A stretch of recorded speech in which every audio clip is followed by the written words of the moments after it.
I'll start this morning's event by saying a few words about the cluster. I'll then hand over to Senator Kate Lundy, who is going to announce the launch of the FutureGov Australia Congress. Then we'll hear from the FutureGov Conference organisers, who will give a little bit more detail about the Congress, which is running here in Canberra in September. So the cluster itself, the Australian e-government technology cluster, it's a national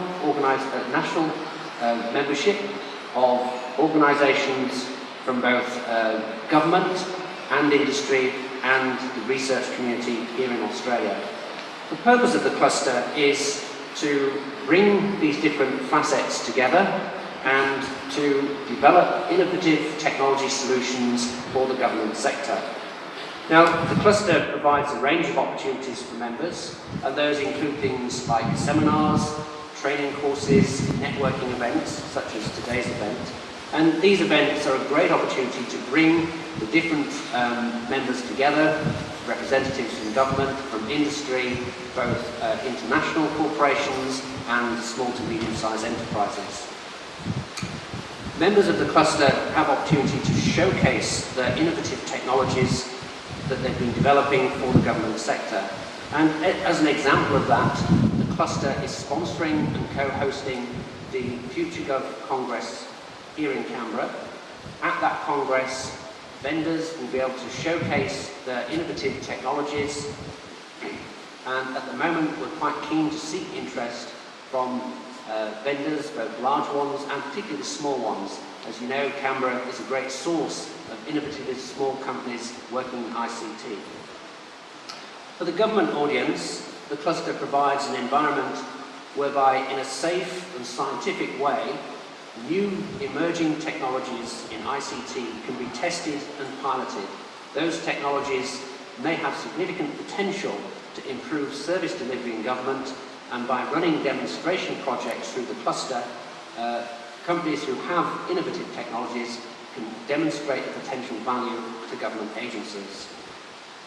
Now, membership of the cluster is free to both government and to industry, and obviously we'd like you to join if you're not already a member.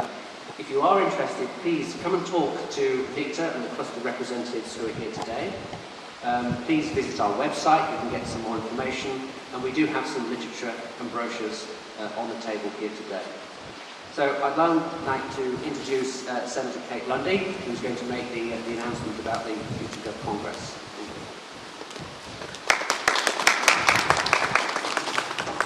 Thanks very much, John. I'd like to acknowledge that we are gathered on Ngunnawal land this morning and pay my respects to elders past and present.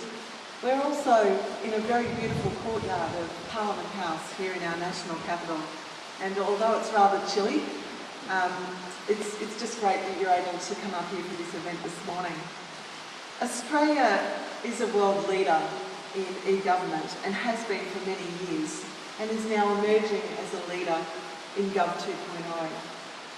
Gov 2.0 is the next generation of how governments everywhere can engage and serve citizens.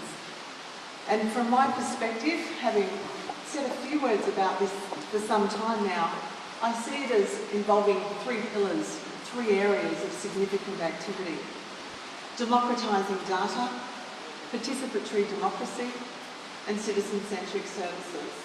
And these three pillars combined provide an extraordinary platform of what the democracy of the future looks like, with even greater, credible, real, tangible participation by the citizens we, as your elected representatives, represent, and also how the government administrations serve citizens. Australia has a very strong Gov 2.0 agenda, led by Minister Gary Gray, who will be speaking at the opening of the FutureGov Congress. We have, as part of our suite of policies, a very strong statement, the Declaration of Open Government. And I think it's probably worth reminding everybody here today the nature of that statement. The Australian Government now declares that, in order to promote greater participation in Australia's democracy, it is committed to open government based on a culture of engagement, built on better access to and use of government-held information and sustained by the innovative use of technology. It goes on to say, citizen collaboration in policy and service delivery design will enhance the processes of government and improve the outcomes sought. Collaboration with citizens is to be enabled and encouraged. Agencies are to reduce barriers to online engagement, undertake social networking, crowdsourcing and online collaboration projects, and support online engagement by employees in accordance with the Australian Public Service Commission guidelines. The possibilities for open government depend on the innovative use of new internet-based technologies. Agencies are to develop policies that support employee-initiated, innovative government 2.0 based proposals. And then it articulates the principles, which I won't go into, but you get a sense of it, don't you? This is a very strong view of the Australian government.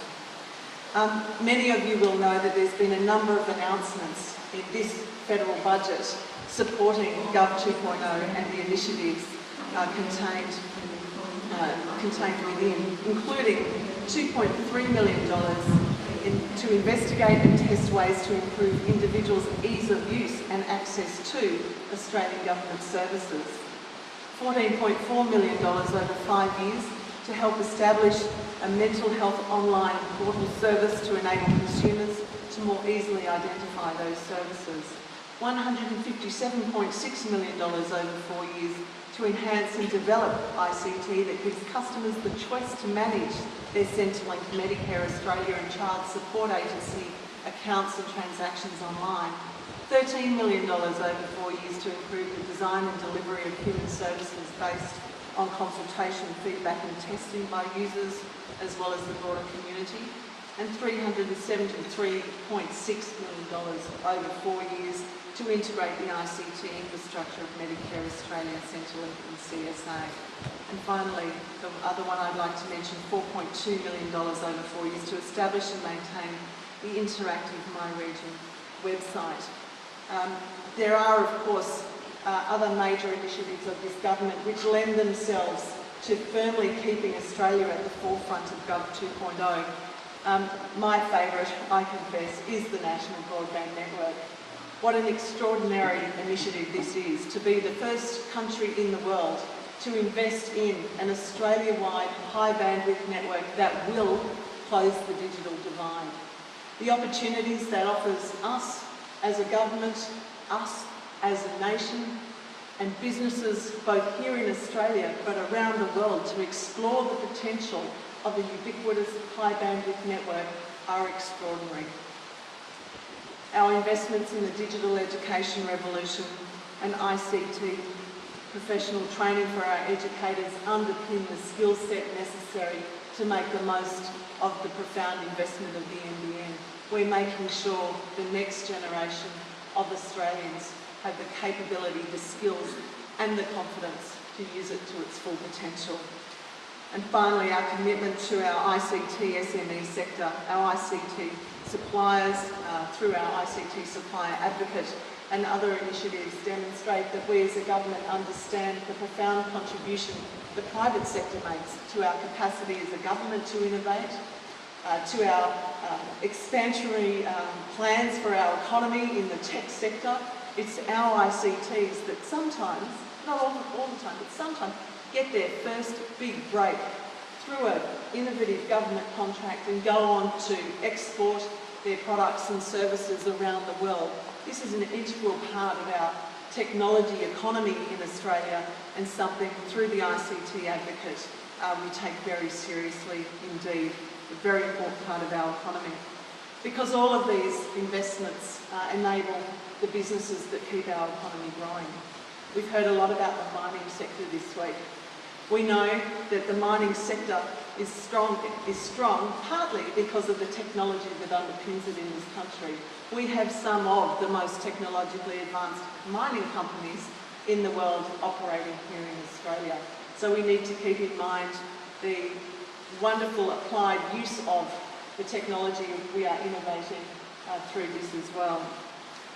Canberra Well, I've already commented, I don't know if you can see the Manchurian trees over there. It's a very beautiful time in the nation's capital. But Canberra is in itself a hub for ICT excellence. We are privileged and grateful to have the presence of NICTA and their e-government cluster here in the ACT. We're also the home of extraordinary innovation in the public sector and an amazing network of very clever ICT companies. All of these things make Canberra the perfect venue for the FutureGov Congress. You couldn't have the Congress in a better place to bring together leading experts on Gov 2.0, practitioners, communities who have been working in this area, and I'm not surprised that they're attracting a significant percentage of Congress participants from overseas, and we foresee some 40% of the participants coming from overseas. I think the other point I'd like to make about